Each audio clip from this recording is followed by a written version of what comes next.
have we done to deserve Volpe as our shortstop? Please help me, please.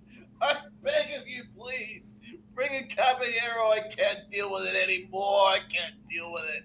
What is going on, everybody? This is the Pinstripe Chronicles. I've got the three. We got the three amigos here. We got Robinho, and we got Uncle T, and we are going to serve you up another Yankee episode full of, I'm sure, positive things after that wonderful performance yesterday. It was as great as it gets. Anthony Volpe was in top form as normal, and the bullpen was in great shape too. So, and Aaron Boone, of course, as well. Anyway, thank you everyone for hopping on. What's going on, Luca? Some y'all checking in from Waffle House. Stay safe. Yeah. Stay safe in Waffle House. It's customary you fight once. What's going on, Rubinho? Oh, well, I can tell you what's not going on is the Yankees from last night. That was pretty brutal, wasn't it? Our committed shortstop with the great over-the-shoulder catch, the excellent bunt, the bullpen, just phenomenal job, Fernando Cruz. We just got done giving you all the praise in the world. Phenomenal job last night by him. Mark Leiter, wow, just brilliant performance. What a way to come out in one of the biggest games, biggest series, a team that you might see if you make it to the ALCS. What a way to take it to him. Yes. Uncle T, how are you feeling after that? I'm feeling like this team is on top of the freaking world. I mean, that was, if there was ever the worst time to have an embarrassing outing, it was yesterday. You had Judge with the home run, to take sole place for fifth on the all-time Yankee home run. You have Rizzo in the crowd. We're going to get to Rizzo in a little while, I'm sure. Bellinger with a monster second deck home run. Warren just continuing to kind of, curb the hate, because he had another great outing, making his 20th start, which as a rookie is great. His durability has been outstanding, and they go and you think when Cruz is coming in, you're like, all right, that's the right bullpen move, and he just didn't have it last night. So I don't really want to get on Cruz too much. Leiter was the problem. Leiter was awful. Cruz was awful too. I mean, dude, everything was a wild pitch with him. He couldn't control anything. My question to you guys, he was all over the place. My question to you guys and the panel: why did Boone wait so long with Cruz?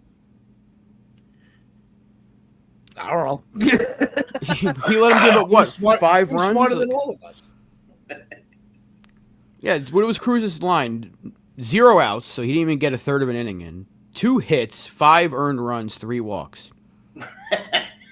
I mean, if there was ever a perfect example of leaving a guy in too long, that was it last night. Boone's bullpen management continues to confound, honestly. Like, nuclear physicists wouldn't be able to diagnose why he mismanages this bullpen so badly.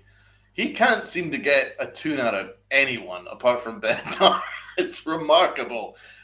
How has he still not figured out what to do with his bullpen? I mean, Cruz was horrible, but he waited so long. He waited until a tie game became an absolute blowout before you even thought about taking him out. It didn't make any sense. And then you go with Leiter. Leiter's horrible too. He doesn't put out any fires. He puts paraffin on the fucking fires. Leiter. You know what I'm saying? It's like, I don't understand Boone. I really don't get it. Thank you, Issy. What's going on? Everybody hit the like button. TC Steels, good morning. Pinstripe Crew, the bullpen sucks. Yes, it does. Stevie B, Volpe needs to be riding the pine. Caballero needs to be starting shortstop. Healing Man's Heart says Boone must have had money on the line. Yeah, on the bet. Yeah, it's It's disturbing. I really don't understand why he waited so long. It doesn't make any sense. It was just like, oh well, Cruz is here, just let him implode. It's not fair on Cruz. Cruz has been great, but sometimes you have an off night. Get him out after 3 batters. How could you not see that it was imploding? It was snowballing. It was snowballing. He couldn't even throw across the plate. Like, it was wild. Everything was wild. Everything was a wild pitch. Everything was 10 feet from the strike zone. You expect your manager to be seeing this, but what was Boone doing? Was he just blowing pink bubbles at the top step? Just Yep. What was he doing? Rob, what do you help try and understand what his thinking was? Why he just left him just to implode like that? You can't get in Aaron Boone's head, because if you get in his head, you're not going to be able to get back into your own. And if you do get back into your own head, you're going to be wearing a white straitjacket in a padded cell, because getting into Aaron Boone's head is basically the lead into full-on insanity. So I don't want to be starring in the next One Flew Over the Cuckoo's Nest film, so I'm going to try to stay out of Aaron Boone's head, because clearly there's nothing going on up there. Well, Nurse Ratchet really needs to get a hold of fucking Aaron Boone, that's for sure. Uncle Tats. Yeah, it's his bullpen. Like, I like this one comment. From TC. Why Warren was pilled after one bad pitch, and this is where we could turn, and we could blame the analytics. We could blame the guys with the binders. Because he was 91 pitches, you had to move on from your starter, because God forbid we have. I can't. Yeah, and it's fucking thing. with a cup of coffee that he's had since Tyone was on the team. This is where the analytics the analytics assisted Boone in losing this game, because Warren, he actually has turned himself into a very reliable pitcher. Like I said, he's been durable. He's made his starts. And he was handling that lineup really well. It's one bad pitch, and he gets punished for it. Meanwhile, Cruz is all over the place. Let's just leave him out to dry. Lighters, he can't throw the ball 60 feet. Let's leave him in the game. Like, it just none of any of his pitching moves yesterday made zero sense. No, I stand by it. It's like, Cruz is great. He had a rough outing. Give him a break. Not everyone's going to be great. He had a rough outing. Get him out after 3 batters. Try and control this imploding disaster. Instead, he poured paraffin on the fire by putting lighter in. That just doesn't make any sense. Like, what are you doing? And then you finally put in Tim Hill after those guys have exploded the game. That's when you put in Tim Hill? Why don't you swap it round? Tim Hill's the guy that you put in to put the fire out, because he's a ground ball guy and he just throws strikes. Tim Hill is the perfect guy, but we never see Tim Hill anymore because he's not flashy enough, or whatever it is. I don't know what the reasoning is, but I'm not saying Tim Hill is going to be the cure all, but he is someone that throws strikes. He doesn't give up home runs. He keeps the ball on the ground. You can probably turn a double play and get out of an inning. That tends to be what Tim Hill does. But Aaron Boone is too smart for that, because he wants to make sure the if a game's about to implode, absolutely implode it, and then move on to tomorrow. I think that must be Aaron Boone's logic. Another thing that doesn't make any sense, apart from his bullpen management, this Anthony Volpe thing. Yeah. This Anthony Volpe thing is a problem. But he takes no responsibility for it, so what can you do? But I'm starting to think that this is beyond baseball. The Anthony Volpe playing everyday thing. I'm starting to think it's actually beyond baseball reasons now, because there isn't really a baseball reason to play him. Excuse me, I don't know what's flying overhead there. Spaceship or something like that. Fucking the Death Star Brian Cashman's Death Star just flew past. But no, honestly, it's like I don't think the reasons for playing Anthony Volpe has anything to do with baseball. That's my personal thought. I think it's marketing is a big part of it, and I think ego is another big part of it. I think it's a two-pronged thing. I think marketing and ego. They have a lot invested in Anthony Volpe marketing-wise. We know this. And we know that the Yankees are all about the bottom line. And then we also know that Brian Cashman's ego supersedes anything that does regarding wins and losses.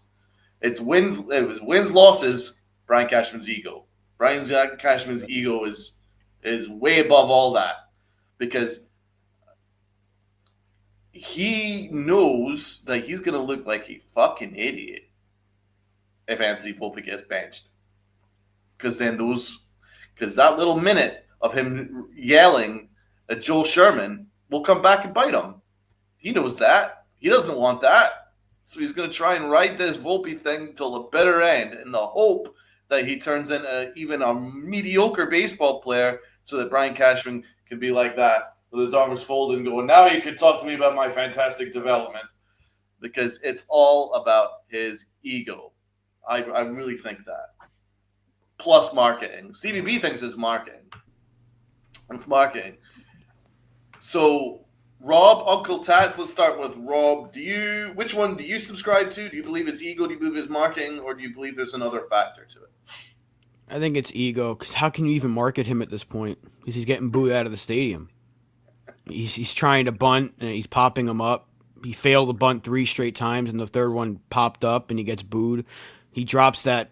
I mean, it was a tough play over the shoulder, but he still, of course, it was him that misplayed it and fell over and just kind of like turned back like he was getting drawn like one of Jack Dawson's French girls. So it was just everything that goes wrong seems to be centered around Anthony Volpe. So how can you even market him anymore? You know, it's not like come watch Anthony Volpe play unless you want to go watch a circus. So I don't know if it's marketing. I think it's ego. It's straight up ego because like you said, if they bench him, if they start tonight and they bench Anthony Volpe and Caballero gets the rest of the playing time until the playoffs, then yeah, it's the ego. Then Brian Cashman's going to you're going to see that clip over and over and over. You're going to see the quote from Kirshner where Boone was saying he's elite. Every single time Aaron Boone said he's our shortstop. It's an ego thing, not just with Cashman, but with the entire organization. Every single one of them in that front office or the coaching staff that hyped him up and said, this is the guy, he's the shortstop. He's got his best baseball in front of him. They've been saying this since last July. It's going to come back, and it's going to come back on them, and they don't know how to answer those kind of questions. Clearly, because you hear the way Aaron Boone answers questions in press conferences. So it ain't a marketing thing. You can't market a guy that's getting booed out of the stadium. But it's an ego thing. And if the Yankees would put that aside, because sometimes you just have to do it, swallow your pride, even if it's a tough decision for you. It shouldn't be because you're hurting your team every single time you put him out there. Put in Caballero. Enough with the experiment. I hate that I tried my best to stay on the side of Anthony Volpe, but that game last night, I'm just like, how many times are we going to have to deal with this? How many shows are we going to have to do where we're talking about Anthony Volpe in a negative way? It's every single episode. It's every single game that something happens with Anthony Volpe. Enough is enough. You have to pull the plug on the experiment. Not every prospect works out. Unfortunately, he hasn't. He's gotten worse. I don't hate Anthony Volpe. I hate the way the Yankees have treated him. Yeah. Like, he can't do no wrong. And he does no wrong in their mind. But anyone that watches the sport and has watched this sport before, whether you started watching it yesterday or whether you started watching it 20 years ago, you know that this is not a good baseball player right now. And you have to stop playing him every single day. You want to play him once in every couple of weeks if Caballero needs a day off? Maybe that's a kick in the ass he needs like Austin Wells, like we said the other day. But right now, playing Anthony Volpe is hurting the team, and you cannot afford to be losing games to the best of the best in the American League, 12-2, where your can't-miss prospect who can do no wrong is at the center of everything that happens to this team negatively. They have to pull the plug on it. Uncle Ted is a great point. Uncle Ted, do you believe it's marketing or do you believe it's ego? Or both? No, it's definitely. I'm with Rob. There's no marketing for him at all. When you're getting booed as soon as your name is mentioned in your home stadium, that is not a marketable player. This is an ego thing. This is we use the reference of him being the coach's son, but that's exactly how he's being treated. It doesn't matter what he can have a 0 batting average. He can have the worst glove in all of baseball history, and will still get playing time because he was dubbed the favorite. Of the guys that were coming up. It's failed. He's done, and I probably of the three of us, I might have held that on him the longest. Holding hope. Don't make me look like a fool and then ask me, to pat you on the back because once a month you have a home run, or make a good play. It's a waste of I'm wasting my time. The Yankees are wasting their time because, like I said on Monday, the excuse always was, well, who are you putting in who are you going to play as shortstop? Well, yeah, Perazi, you're rooting him. You got to trade him away. And then your option is Caballero, and this whole thing, he's better versatile off the bench. You're in a playoff. You have the division in reach. Enough with the experimenting. Enough with waiting for that one good game where we could be like, hey, maybe he's turning it around. He won't. He does not have the baseball ability to turn this around.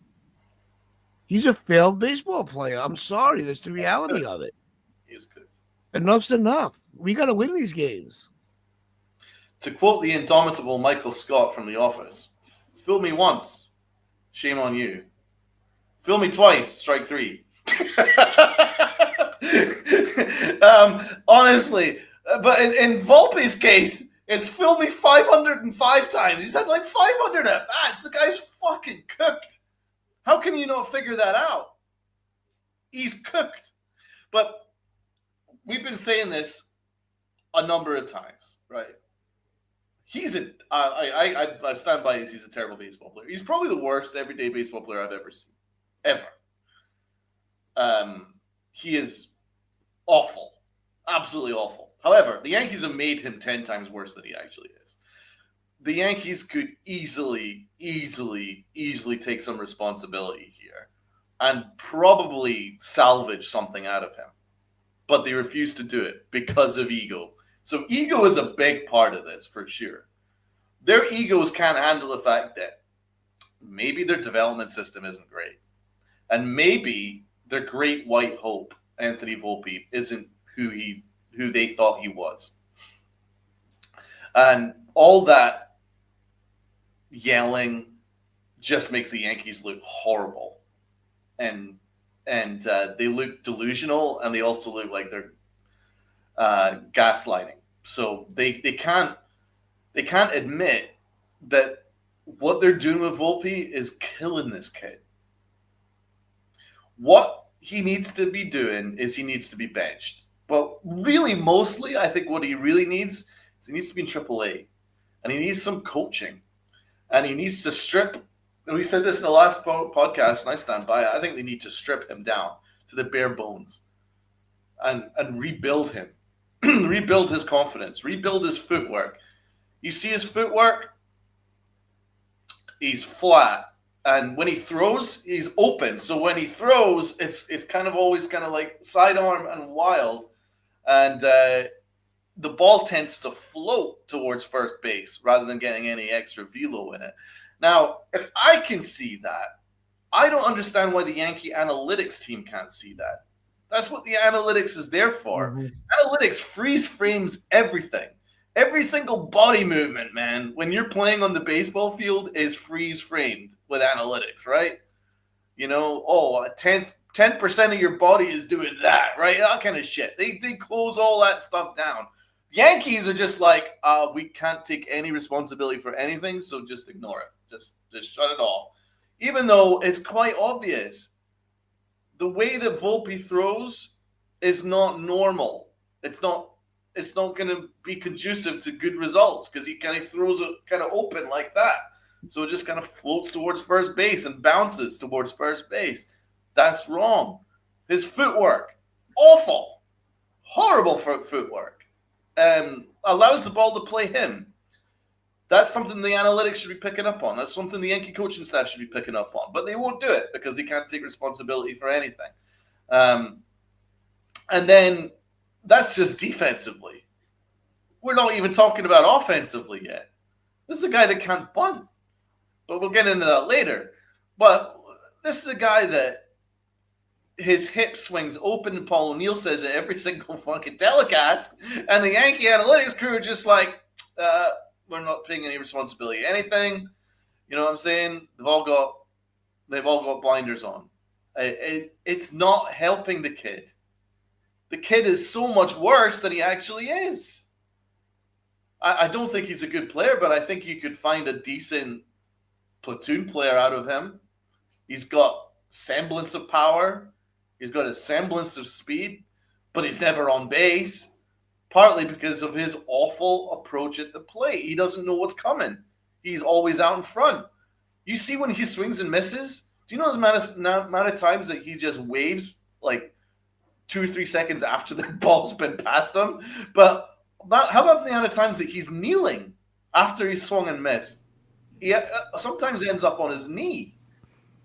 That's what batting coaches are there for. That's what analytics are there for. How do they not pick up on these very obvious telltale signs that Joe Fan here can see just by watching? How does someone that's employed by the organization, it's their job, just go, it's not happening. That's not what you're seeing isn't real. He's elite. That is something really dangerous going on with that organization. They need to fucking shape up. Rob, Tats, do you guys agree? Definitely. I mean, again, there's every single fan basically in this fan base that will look at Anthony Volpe play and go, something's not right. How does this guy get worse in year 3 where usually a prospect, even if it's marginally better, will get better? With the right coaching, with the right development, they will get better. Even if he was, like I said last year, just an average bat with the plus glove. That's better than what he is now, because right now he's a bad bat with the bad glove. The only thing that he grades well at is not chasing the ball, surprisingly, which means he's just missing pitches in the zone, which is even worse. And he's a good base runner, apparently. I don't think he is that great, but he's got good speed. That's it. So you're telling me out of the 5 tools, he does one thing well, and that's just run the bases well. That's not a good baseball player.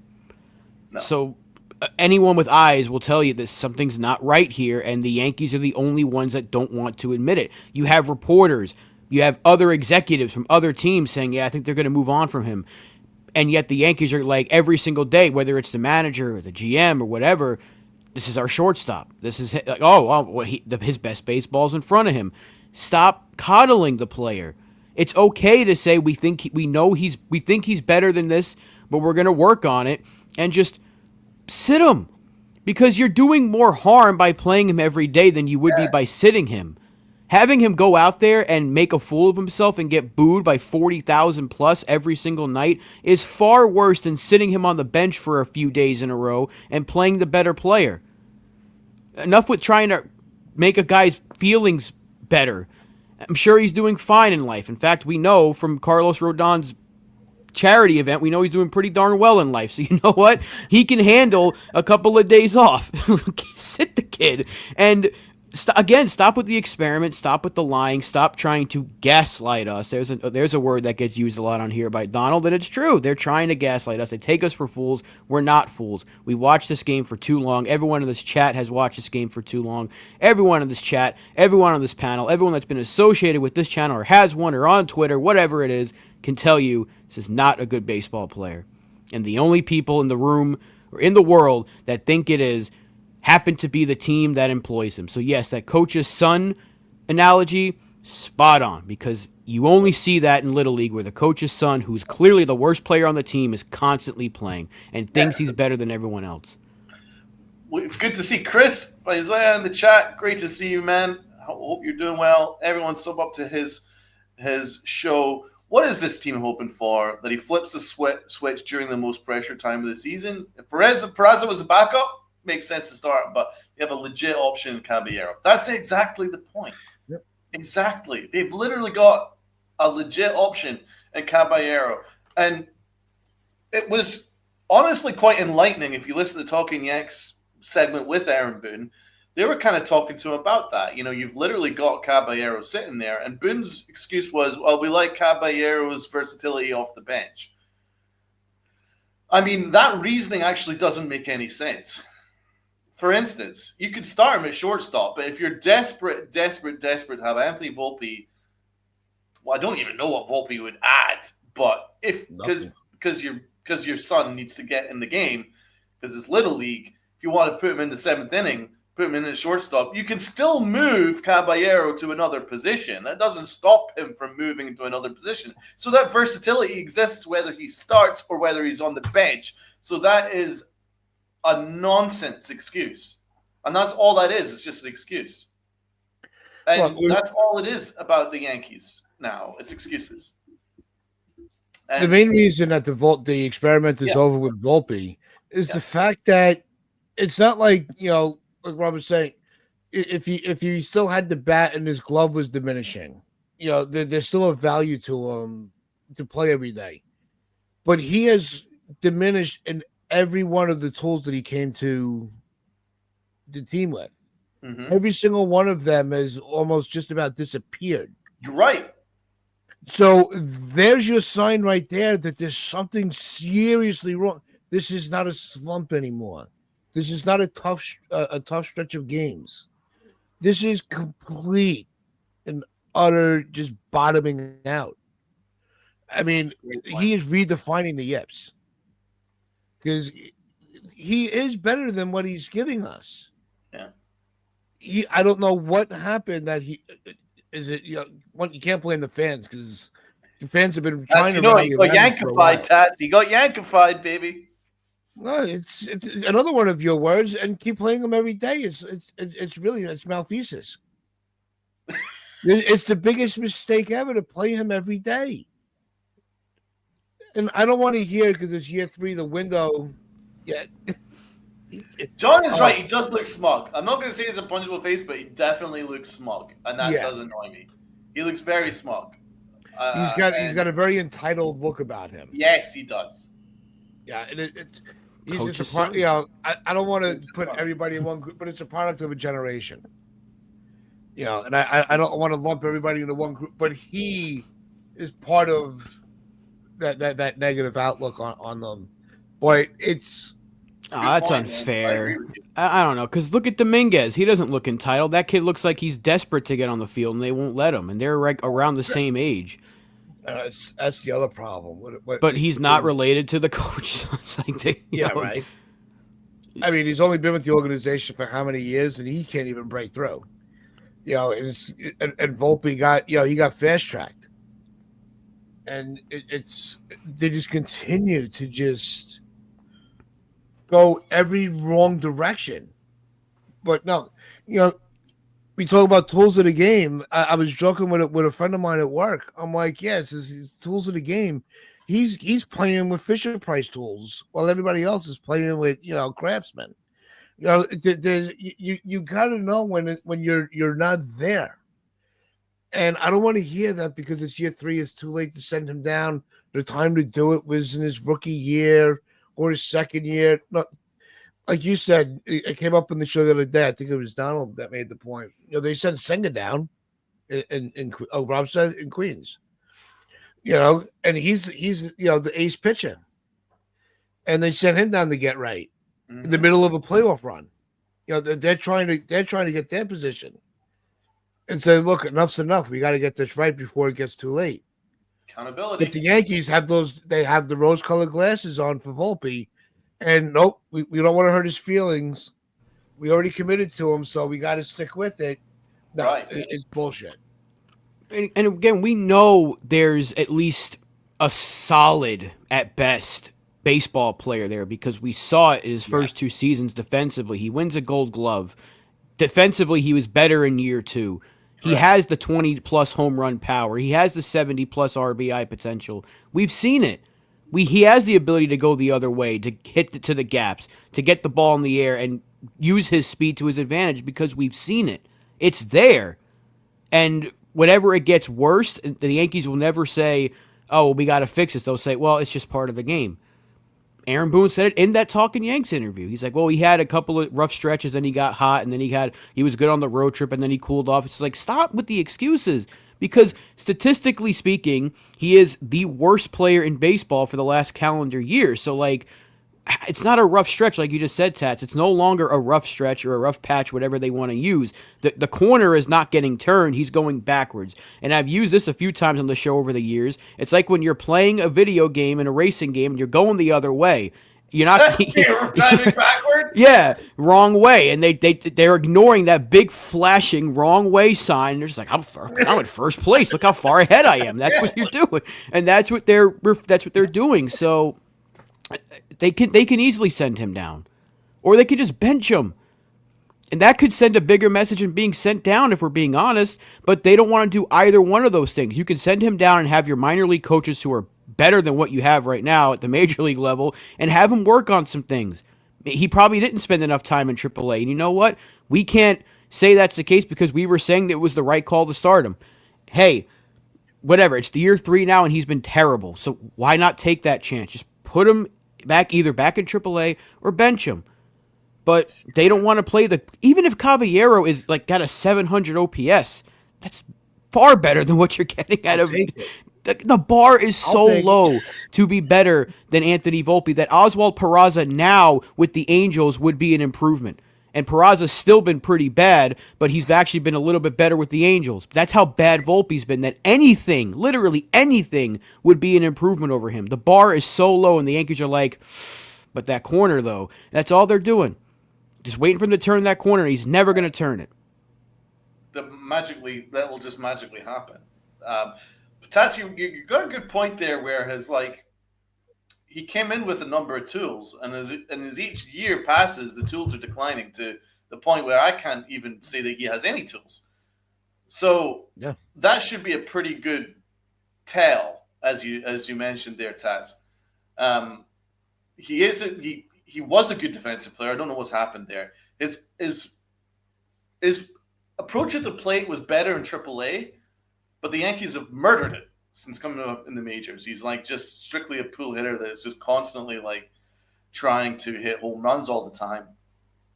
And he's got no approach. But I also think he's a very smug player because you've seen him make mistakes and then he's asked about it afterwards and he's like, I'll do it again. So that's a problem in itself.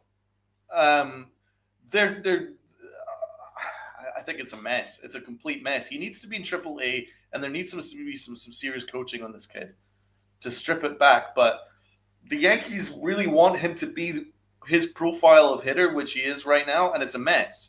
They've done this to him in many ways. They've made him so much worse than he actually is.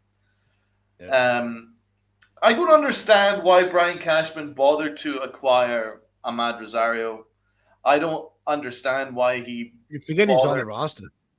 Yeah, he's just a cheerleader. I mean, I'm so glad he made the Caballero trade. It was a steal, but why make the trade if there's not really a plan to use him? I don't understand the reasoning behind why you'd be okay with Aaron Boone doing what he's doing with these guys. Like, Ahmad Rosario is he's a good player. Every time that we've seen Rosario play, which has been about 3 times, he's hit and he's played fine defense. And he hits lefties really, really well. But the Yankees are like, no, his name's not Anthony Volpe, can't use him. Oh, well, yeah, as you know, see, they've acquired McMahon, so they've acquired McMahon, so they can't use him at third. They refuse to play him at short, so he's just sitting there just as a cheerleader. What a waste! You traded someone that had some value in Beater, even though he struggled at the major league level. he had some value and you traded him away for a cheerleader. Weird. And then, I mean, the McMahon trade, brilliant defense. Not really much of a bat there, but it is what it is. I just don't totally understand the reasoning why you would be like, right, we've got Caballero as a 50 steal guy. This is a guy that's got unbelievable speed, great defense, can play a number of positions. Yeah, we'll play him once every fortnight. How does that make any sense? I don't understand why Brian Cashman's okay with his little puppet to be misusing his roster. He's given him some nice talent here, and his puppet ain't using it. So shouldn't Cashman be pissed off at that?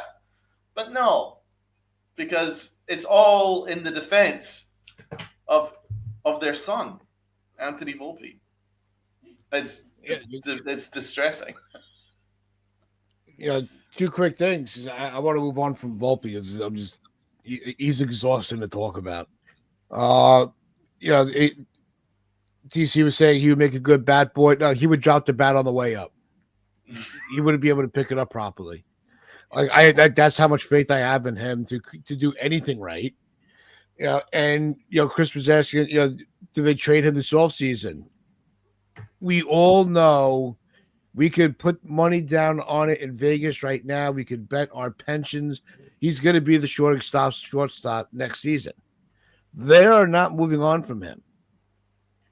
And if they ever did, I will be absolutely stunned when that day comes, because I'm not expecting it at all.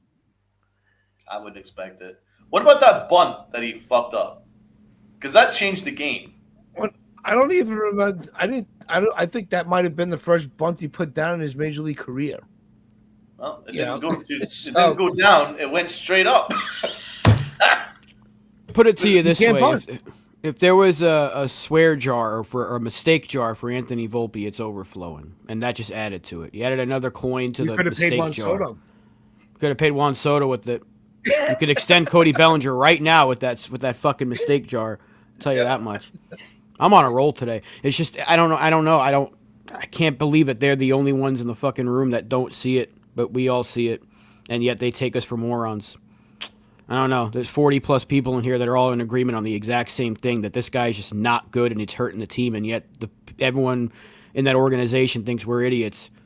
That one attempt was a joke, Rob. It was awful. It was awful. The funny thing was, right, he actually kept trying it through the entire at-bat, and the approach was exactly the same.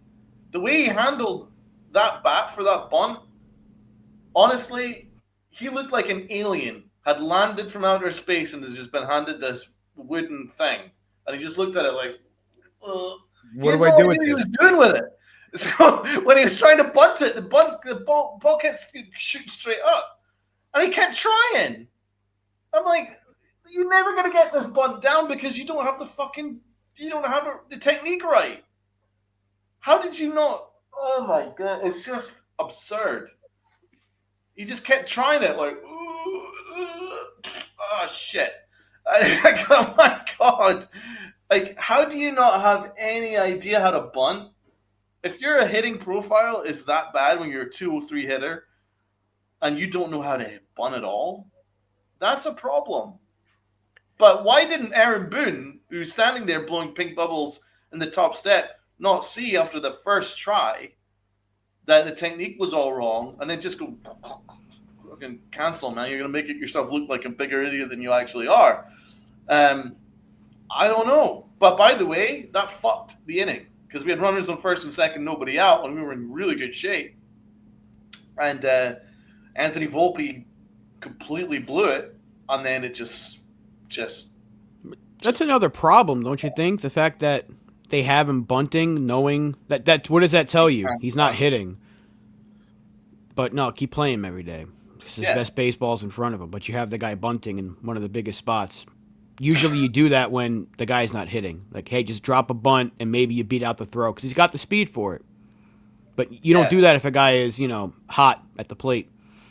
There was no way he was ever going to land that bunt, bro. Not with the way he held that bat. He held it like I don't think the torpedo bat helps for bunting. If we're being honest, you got to hit it off the end of the bat sometimes, and you don't really have it with the torpedo bat. Another issue with this nonsense, and yet Mars is right. You're supposed to catch the ball when you bunt it. Yeah. Volpe punched at it. He doesn't know what he's doing. And the Yankees clearly don't teach any semblance of fundamentals, because that is pretty fundamental. I mean, if that was what he was there for, why not just have Caballero in there? Because he would have laid that bunt down. Exactly. And that's the thing, man. Caballero has the hitting profile of someone that can lay down these kind of bunts. He's a slap hitter. He's a contact hitter. He gets on base. That's the kind of stuff that actually this lineup needs. We've got our power. This is the one thing our offense does better than everyone else in the league, in all of baseball. Power. Our offense is insane. We don't actually need an Anthony Volpe. We need a Caballero, a slap hitter that can get on base, and then he'll make the home runs that everyone else is going to hit. All the more impressive because it will be an extra person on base. I don't understand what the Yankees are doing with it. But anyway, we don't want to talk about Anthony Volpe all day. I do want to talk about our chat, though, because our chat is cooking. But so if y'all... I quite like Nez here. Volpe just a kid trying to do what the organization wants, which is hit ball hard. That's true. That is actually a very factual thing. Very factual. John Doe's hilarious. I prefer Philly's Karen over Volpe. That's hilarious.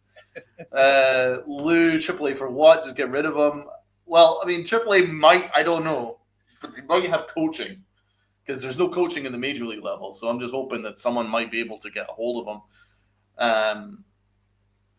Chris says, do you think they'll try and trade him this offseason? I don't know what value he has. I mean, no one watching around the league will be looking at him going, oh, I want that for my ball club. A zero-tool player. So I'm not confident in that. TC Steels has been on fire today. Rob Volpe is elite. That's going to be on Aaron Boone's greatest hits. When blessedly, when his career as a Yankee manager finally ends, that little segment will be very much in there. But he's elite. Big crybaby. Let's look at some more here. Chris, where do you think it's coming from? The front office? Cashman, Boone, start him every day? That's a great question. I mean, although no one seems to agree, I do think there is a marketing aspect because of the fact that if you look at the posters that the Yankees were like sending out there at the start of the year, Anthony Volpe was on that poster. It was Aaron Judge. It was Anthony Volpe. Anthony Volpe was very marketable to start the year because he's had the Italian thing, and he's like, you know, a Yankee fan and the whole thing, and he's from Jersey and all that stuff, and then he's a Yankees great white hope prospect. The Yankees are all in on him marketing wise, so no doubt that they probably had some. And then, of course, they had the Anthony Volpe bobblehead stuff. So they've been really kind of pushing the whole Anthony Volpe thing. They really have. So I do think there is a marketing aspect. But now there's no way you can market him because nobody likes him, apart from the organization. And that's when the ego gets involved. So I do think it's a whole bunch of factors. I think there's a whole multitude of factors here regarding, and none of it is about baseball. And that's what it should always be about. And that's what's most frustrating about it. But let's move on, because it wasn't just Anthony Volpe who imploded. What do we do about this bullpen? How would you guys constitute this bullpen? Because Boone fucked it up again. In the middle relief, who do you guys want as a middle reliever to come in the sixth inning? So let's start with Rob. No, Tats, you can go ahead. Okay. No, my question is, because it came up earlier in the chat, and it was kind of like the light bulb went, like, where was Yarbrough? Is he still not able to pitch because of that one game? Because he threw all those pitches. I mean, there were other options to go to. I'm not. I don't want to over criticize the move to go to Fernando Cruz. He just didn't have it. All right, bad night. Shake it off. We'll see you in another game, and I'll still feel better about him being on there. It was the move to lighter, and just the way he, like I said, he couldn't even throw the ball 60 feet. But let's ride him out and just let the the pile of shit just keep piling and piling. When if you have a bases loaded situation, isn't that like the perfect spot for Tim Hill, who's been almost perfect in bases loaded situations? Let's not go to him. That's where it's as much as the pitches failed. Boone did not put the pitches in a position to succeed. Volpe's giving a bad name to the Italians. The Italians done a fine job of that themselves. But no, the decision to leave Cruz in there was what my biggest issue was. As long as he did, I don't, like you said, Tats, I don't have a problem with him going to Cruz because that's who I trust more in that spot. We talked about it before, I think a couple of weeks ago. Like, it's got to be some combination of Weaver, Doval to get to Bednar. But there's going to be instances where you have to go to somebody else because you can't use them every single night. Maybe in the playoffs you kind of have no choice, but you need a guy. You need a guy like Cruz who's got great stuff. That splitter's phenomenal and his strikeout stuff is really good. But when he's off, it's not fun, and we saw that last night. Mark Leiter Jr. has been bad since we got him. They keep using him. I don't even want to talk about the failure that was Devin Williams. And who else is there? I mean, Tim Hill's probably the next best option. I like Yarbrough. For whatever reason, the Yankees only want to use him in a mop-up role. Paul Blackburn's still here for some reason. It's just like, who else do they really have? It's got to be Cruz. That's the go-to guy in that spot. It wasn't the wrong decision to bring him in, like you said. It was the wrong decision to leave him in as long as he did, and bring in the guy who you let pitch with a broken leg. So it's like, it's slim pickings, because if Devin Williams was somewhat close to the player he was with Milwaukee, or the guy that he was even from the month of May till maybe July, this wouldn't even be a conversation. Like, okay, we have two good options to get the bridge to Bednar. But it's just like, Williams is unreliable. Cruz on a bad night is one of the worst pitchers you'll ever see, but on a good night, he's excellent. Best. Yeah, so you have to find that middle ground with him. He just didn't have it last night. Like you said, like we all said, I don't want to get too much on him. And I feel terrible for Warren because that dude pitched his ass off against a really good team. Yeah. So I feel terrible for Warren, but man, this has been something that we've been talking about for 7.5 going on 8 years. Aaron Boone cannot manage a bullpen to save his life.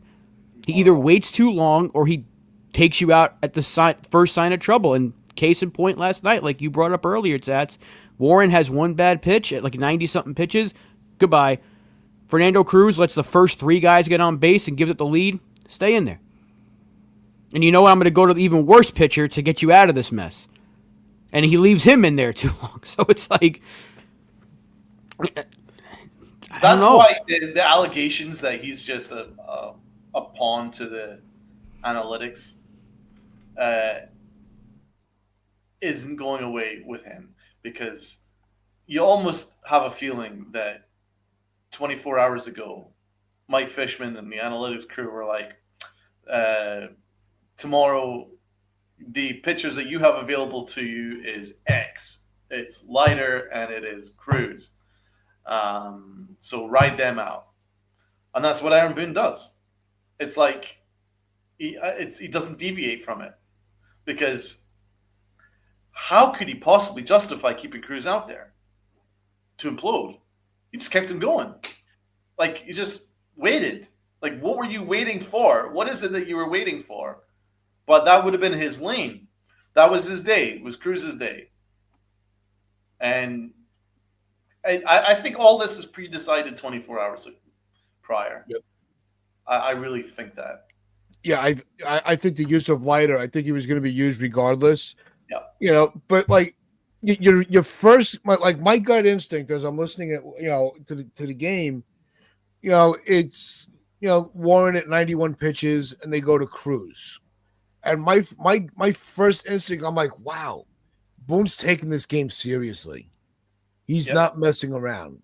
He's gonna, as much as I wanted to see Warren just continue pitching, at least he went to a high leverage arm. That's why I was saying earlier, it was the right move, but he just held on to that move for too long. Sometimes you got to let go of your chess piece and go to the next one. And by the time that he made that decision, it was too late. But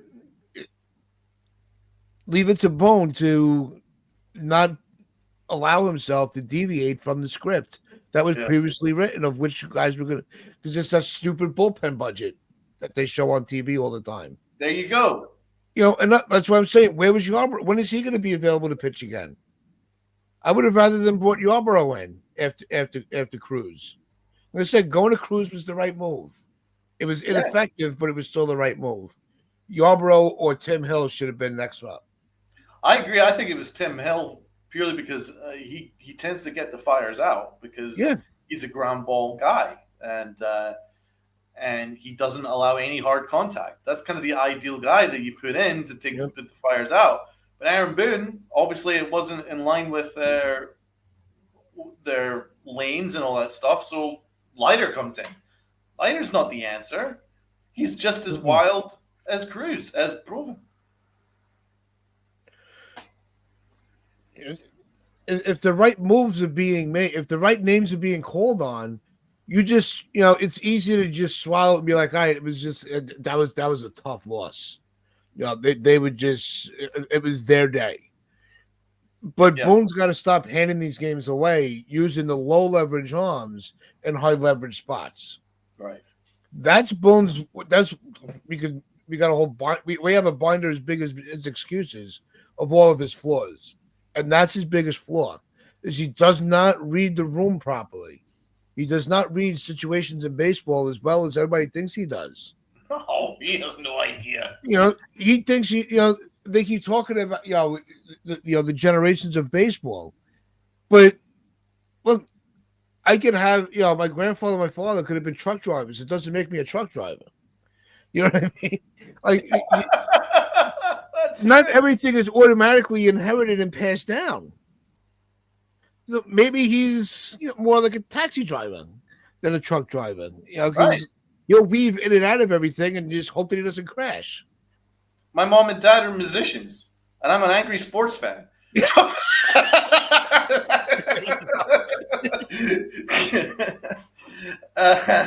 let's go to our final two things on the docket before we sign off. Let's go with the second to last thing on the docket, Buck Martinez. He was on the Blue Jays telecast, and he says the Yankees are not a good team. I don't care what their record is. They have a lot of wild pitches. They make a lot of mistakes on the field, and they don't run the bases well. Do you guys agree, disagree, or is he just sour grapes because the Yankees beat the Blue Jays in the last series? Start with Taz. I think there's truth to what he's saying. As far as the Yankees could actually, they could have the best record in all of baseball. Like, they have the talent on their squad to do that. But the thing is, the Yankees will find ways to beat themselves, as we saw last night. Yeah.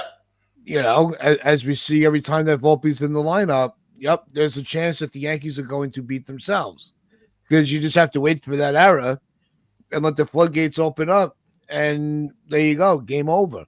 So the record, I think the Yankees are lucky that they have the record they do.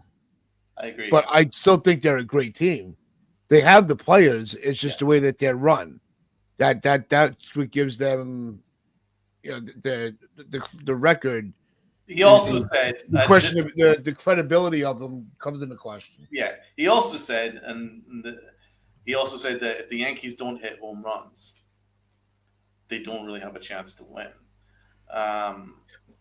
And that, for me, feels pretty accurate, because I think that's how they've been beating up on the opposition of late. They're just so good. Their powers are so good that they're outslugging their mistakes on the base pass. But Rob, do you agree, disagree, or sour grapes? I think it's hard to disagree with that because the entire Dodgers roster got done telling us that in October. Right. The world saw it. Anyone who watched the Yankees the last 8 seasons have seen it. So nothing's changed. It's not like he's telling us anything we didn't already know. I think people are just mad because it's coming from another team's announcer after we just beat them.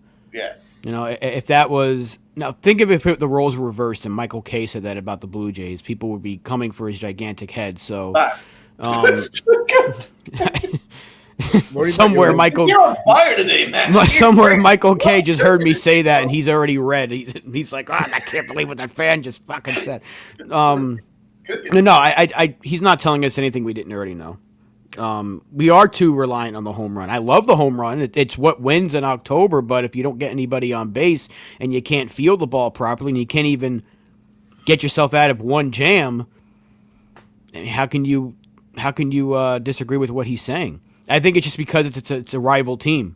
That's why people are so mad about it. It's like, hey, we just beat you. Well, we haven't beat them all season until this past series, and we kind of scraped our way by against them. Yeah. So sometimes these announcers from other teams or whatever it is, worry about your own team. All right, because you should have after with the way the summer the Yankees had, Toronto should have already had the division in the bag, but they didn't. But one thing as far as with the home runs, that was one of the reasons why Toronto was able to get to where they were. Is they stopped trying for the home run and just focused on contact swings, moving the line along, putting up crooked numbers in multiple innings a game. What a fucking concept. So, but I really don't pay those guys much attention. It's same like when Torres used to hit all those home runs in Baltimore. And you have their announcer go, well, they just again stop pitching to him, and he goes on that mini rant on TV. Just walk on that. They kept saying, he's got your number. Stop. We all got to laugh out of it, But to go on the way that he ranted for Toronto, I think was maybe a little bit on the border of just being an ass and just venting. I think he was leaning more towards just being an ass. Well, I don't know because the Yankees and the Blue Jays are competing for the division, so yeah. He's probably watching what's going on, probably maybe on a cell phone while he's looking at the game, and he's seeing that the Yankees are getting blown out 12-2, and they brought up the score. That's why.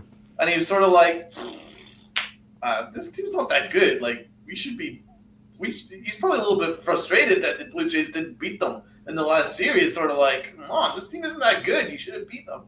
TC Steele's, I think his comment is 100% accurate, and y'all should check it out. Yankees are good when they hit home runs and the game is a blowout. When the game is close, which is 80% of the games, they fold under pressure, make errors, and the bullpen implodes like last night. That's a great point. I think there's very few players on this roster that love the pressure. Bednar's one, Bellinger's another, Stanton's another. Those guys love the pressure. Grisham as well. I think those 4 guys really love the pressure. You could maybe make the argument Ben Rice loves the pressure too. But I think the rest of the roster really struggle with it. And they always feel like they're on the precipice of implosion. They always feel like they're just about to implode. You always get that impression that the team is just about to implode. And they need to hit multiple home runs in order to avoid the inevitable implosion. I just get that impression with this team. So that leads us to the next point. Donald, here's a question for you guys. Do you think the Yankees are a World Series team right now? I'll answer that no. Tats. am I confident? If I had to put a percentage on it of the Yankees getting to the World Series right now, you don't see. I don't want to. I want to take last night's game away from it because I think it was more that our manager just made the wrong moves that we paid for it from Detroit. I'd say the Yankees have maybe like a 40% chance to make the World Series. 40%. You know, That's only actually because of pretty high. because our shortstop in our bullpen has got too many question marks. Yeah. That I really it would be, and our manager. Let's not Yeah. ignore him. That's the big thing, man. No matter what personnel you have there, if Aaron Boone is your manager, your percentages are Your always. percentage drops. I'm sorry. It's true. He Rob, managed the postseason really well last year, and then forgot everything that he was doing yeah, when it came to the World Series. Rob, where are you on it? Do you? I think What we percentage? have the ingredients for it. You have the power. You have the clutch hitters. You have the back end of the bullpen for it. We just don't have the defense.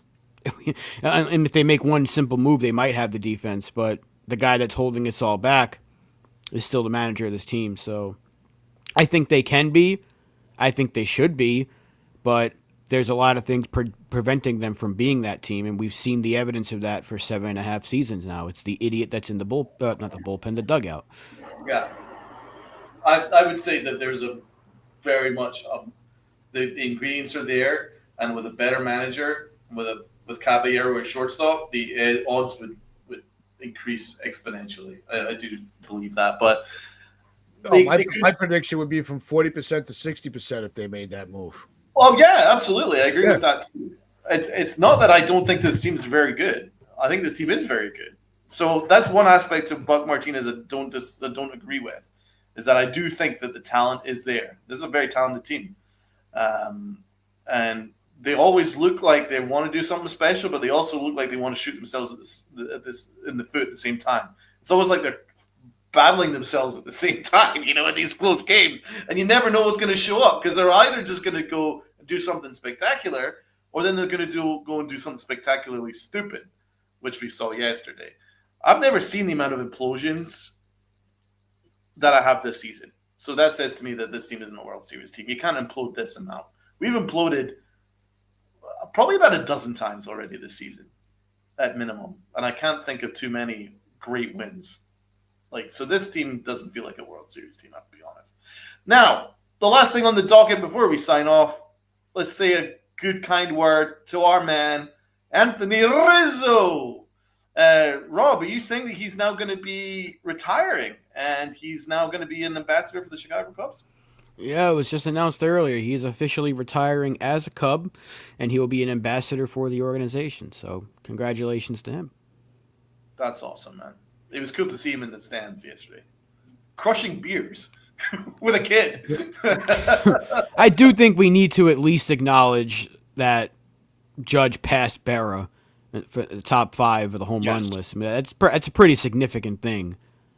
Okay. That's been something that's been around for 50 plus years. So the fact that somebody actually passed him is pretty damn impressive, even in a loss like that. Yeah, it was. I'm glad that it was early in the game that he hit that home run. That he was, we had time to enjoy and embrace the fact that he did. He's now, fifth on his own, by himself. Unfortunately, the ending wasn't in our favor, but it is what it is at this point. We've gone through all of that, but no, definitely congratulations to Anthony Rizzo. Great baseball player, great face for baseball in general. Ending the Cubs, 108-year drought. I mean, there's just so much on his resume that can never be taken away. And the fact that he still comes around Yankee Stadium, he's still close with everybody. But no, congratulations to him and good luck on your ventures. Yeah, absolutely, man. Well said. Can't say any better myself. Shout out to Anthony Rizzo. He was a great Yankee when he was healthy. But he was even more so, he was just a great ambassador for the game. Mm-hmm. Great Cub. Made history. Excellent first baseman. and just a great dude. Great dude. You know how much it means to him. He obviously loves the Yankees just as much as he loves the Cubs. Um, he loved both teams. So, yeah, I wish him my very best. He looks like he's got a beautiful family. So, my very best wishes to Anthony Rizzo for his retirement and the next step in his future career outside of baseball. So, well, we've got Nez here with a comment regarding Aaron Judge. To be fair, Judge passing Yogi is cool, but I grew up watching and listening to Jeter. You can keep the records and stats. Show me the rings, my guy. What have you done in the playoffs? That's what the Yankees used to be about. I'm going to pass this to the panel. I'll personally, Nez, and it's not going to be popular. It didn't phase me one bit that he beat. He took fifth place. I didn't really care. I didn't care. It's Yogi's record, so I don't really care until Judge starts hitting the playoffs and starts winning some championships. I don't really care, I'm afraid. But that's not a popular opinion. It's just my opinion. It's to Rob because Rob loves Aaron Judge. So tell me about what it means. We talk about the names and the history of this team all the time, and somebody just passed Yogi Berra, and I mean, like, you can't take that away from him. It's not like Judge was saying, "Look at me, I'm now top 5." All he did was praise Yogi and say, like, to be in that conversation with him is an honor. Like, he wasn't pumping his chest because they got their asses kicked. So it's just like, I mean, you can say what you want about his playoff performance, and I agree with it. It has not been good enough, but you can't take this away from him. It's like this is a pretty significant thing to do, to be able to surpass a name like Yogi Berra, who's won how many rings, who's done so much for the organization. It's like, to be able to say that you passed him on that list is even if it's a regular season statistic, it's still a pretty big name to pass, and he's eventually going to pass DiMaggio. And you're talking about Mount Rushmore guys on the New York Yankees, and he's passing them. So it's like, you can give him his credit for that without having to be like, oh, it doesn't matter, you're not Jeter. It's like, okay, we know that he's not Jeter. We know that. He doesn't have a ring, and I wish he did. But it's like, let's not take this away from him. This is a pretty significant thing that he's doing here. It's Yogi Berra. There's not a single Yankee fan that doesn't know the name Yogi Berra. The top 5 all time on the New York Yankees home run list.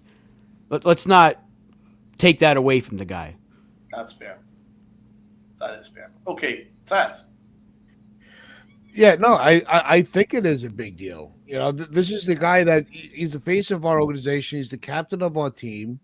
You know, and like Rob said, you know, you're talking about he's passing Mount Rushmore guys in the organization.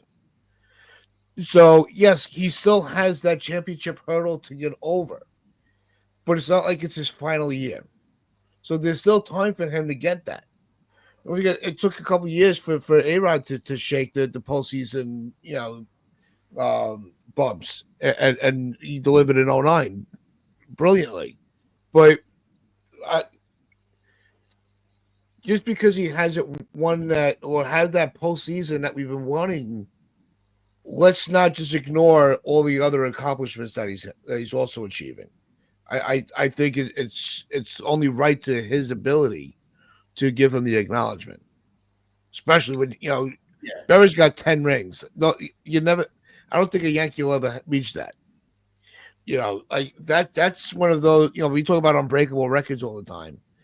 You know, 10 rings is like, holy shit, you know. So, you know, it's a big name to pass. And like you said, eventually he's going to pass DiMaggio. Who knows how high he's going to get? Yeah. You know, but to just overlook his accomplishments just because he's missing that World Series ring, yeah, I think is kind of, you're missing the moment. You're probably right. That's true. I mean, I just feel at the moment he's kind of like the face of the whole organization that kind of irritates me right now. He's the face of it with Aaron Boone and all that stuff is just too easy, Ozzy. So I guess it's kind of just maybe it's just kind of dimmed the light a little bit because I was so all in, man. After that 60 home run year, I was like, this is the best. This is unbelievable. But as the years have kind of gone on, it's just been like, I don't know. He's still not coming through in the clutch enough. And so it is kind of affecting the history that he's making for me. But No, it should, and that's you guys are right. And you guys are right. It shouldn't. So that's on me. It shouldn't because he's that's your opinion, Stan. You know, there's nothing wrong No, with what I'm it. saying, no, I'm taking ownership because it is kind of, it's not cool. Like, that guy is, like, unbelievably special. We're privileged to watch him. It's just that. There's still that sourness from last year. I get Yeah. it.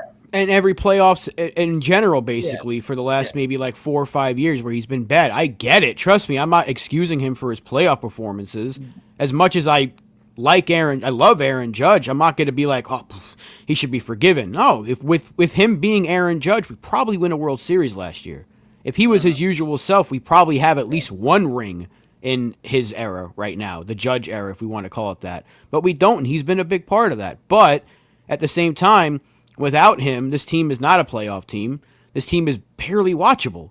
And again, he's passing legends. So I understand the points that, like, you want more, and obviously we all want more, but you don't pass Yogi Berra on a leaderboard, a record that's been standing for decades now, half a century plus, and be like, show me more.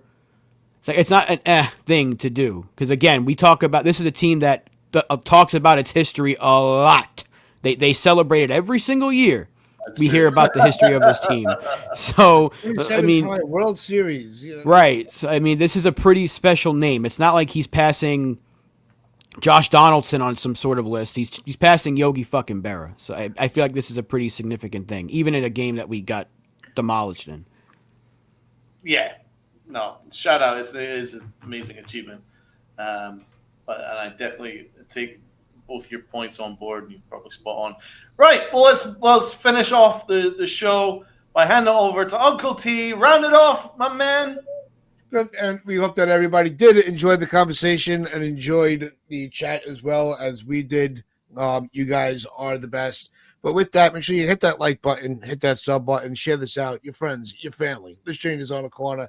This is the Pittsburgh Chronicles. We'll be back Friday morning. We'll be breaking down the series all together and previewing the Red Sox, their final matchup of the year. Can we get right the ship just a little bit? We'll find out on Friday as we break it all down. So just remember to wear those pinch out your pride and play hard.